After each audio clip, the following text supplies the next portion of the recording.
ওম অখণ্ড সংহিতা বা শ্রী শ্রী স্বামী স্বরূপানন্দ পরমহংসদেবের উপদেশ বাণী, নবম খণ্ড। অতীতের কর্মফল ও বর্তমানের সাধন ভোজন। শ্রী শ্রী বাবামণি বলিলেন, সাধনের সূক্ষ্ম শক্তির দ্বারা অতীত জন্মের কর্মফল 3 প্রকারে খণ্ডন করা যায়। প্রথমত, অতীতের কোনো কর্ম যে ফলকে সৃষ্টি করেছে সেই ফলকে সম্পূর্ণরূপে বিনষ্ট করা যায়। দ্বিতীয়ত, অতীতের যে কর্মফলকে বিনষ্ট করা যায় না তার অনিষ্টজনক অনুভূতির সঙ্গে সঙ্গে তার বিপরীত ইষ্টপ্রদ অনুভূতি সৃষ্টি করা যায়।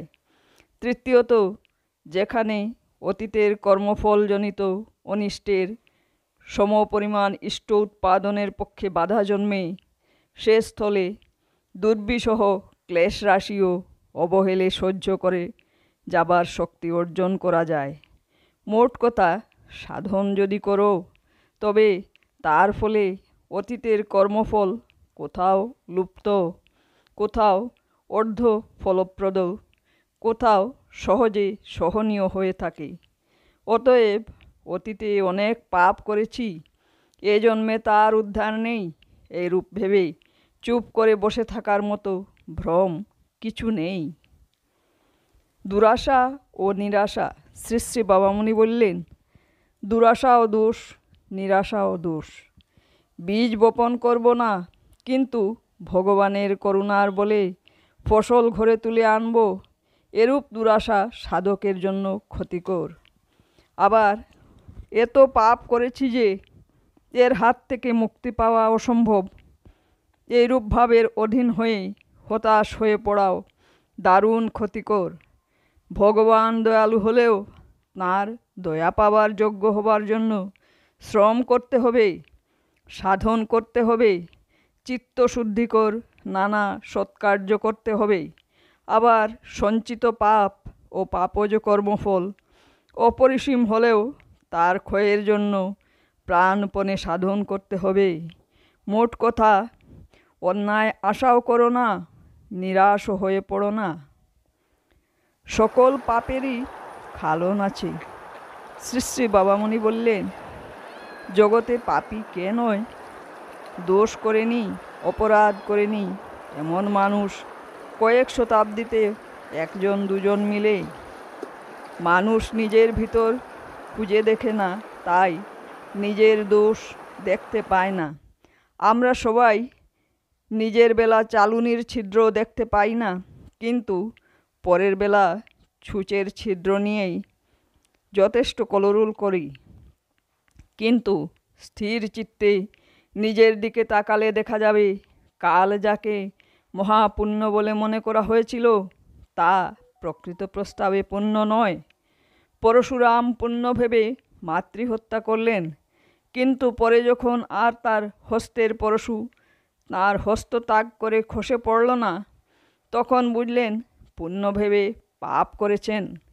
লক্ষণ পুণ্য ভেবে ইন্দ্রজিৎকে বধ করলেন, কিন্তু কথিত আছে যে পরে এই কাজটিকে পাপ জ্ঞান করে প্রায়শ্চিত্তের জন্য গিয়ে ঋষিকেশের নিকটে তপস্যা করে পাপ ক্ষয় করলেন। কিন্তু পাপ যে যতই করুক সকল পাপেরই খালন আছে। মঙ্গলময় পরমাত্মা সকল পাপের মোচনকারী ও করুণাময়। তাঁর শরণাপন্ন হলে সকলেরই উদ্ধার হয়। প্রয়োজন হচ্ছে একান্তে মনে তার শরণাগত হওয়ার। শরণাগতির শক্তি। শ্রী শ্রী বাবামণি বললেন, একটা সাধারণ মানুষের যদি শরণাগত হই মনে প্রাণে, তাহলে সেও আশ্রয় না দিয়ে পারে না, নিজের সামর্থ্যানুযায়ী রক্ষা না করে পারে না। শরণাগতির এত শক্তি, অথচ মানুষ মানুষকে কতটুকু সাহায্য করতে পারে? মানুষের শক্তি সীমাবদ্ধ, নিতান্ত তুচ্ছ ও নগণ্য। এ অবস্থায় ভেবে দেখো, সর্বশক্তিমানের শরণাপন্ন হলে তিনি কেন সর্বপাপাৎ প্রমুক্তি প্রদান করবেন না? নিজের ভার তাঁর উপর দিতে পারলে তিনি পাপ মোচনে কৃপণতা করেন না। শরণাগতির অর্থ শ্রী শ্রী বাবামণি বলিলেন, শরণাগতির এই মানে নয় যে নিজেকে ভগবানের ঘাড়ে ছেড়ে দিয়ে নিজে হাত পা ছেড়ে চিত হয়ে শুয়ে পড়লাম। যার শরণাগত হলাম তার নির্দেশ মতো আমাকে কাজ করে যেতে হবে। আলস্য আর শরণাগতি এক কথা নয়। এতক্ষণ কাজ করছিলাম নিজের কর্তৃত্বের অহমিকা নিয়ে, এখন থেকে কাজ করব সকল কর্তৃত্বের অভিমান ত্যাগ করে। এরই নাম শরণাগতি। যার আমি শরণাগত তার আমি কিঙ্কর, তার আদেশ ছাড়া এক চুল চলার ইচ্ছা পর্যন্ত আমার মনে উদিত হতে দিব না। তার প্রিয় কার্য সাধনের জন্য নিজেকে তার হাতে সঁপে দিয়েছি।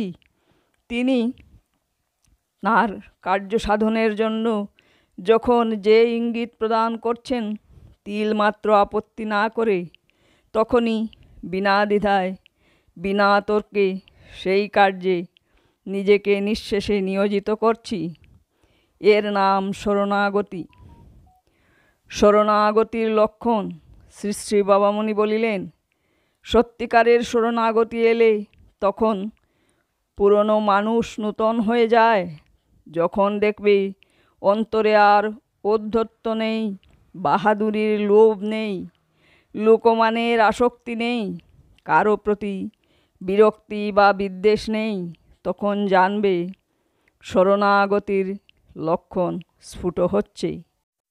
শরণাগতি এলে লাভের লাভ আর লোকসানের ভয় দুটিই চলে যায়। শরণাগত ব্যক্তি যেমন নিশ্চিন্ত তিন ভুবনে, তেমন নিশ্চিন্ত আর কে আছে?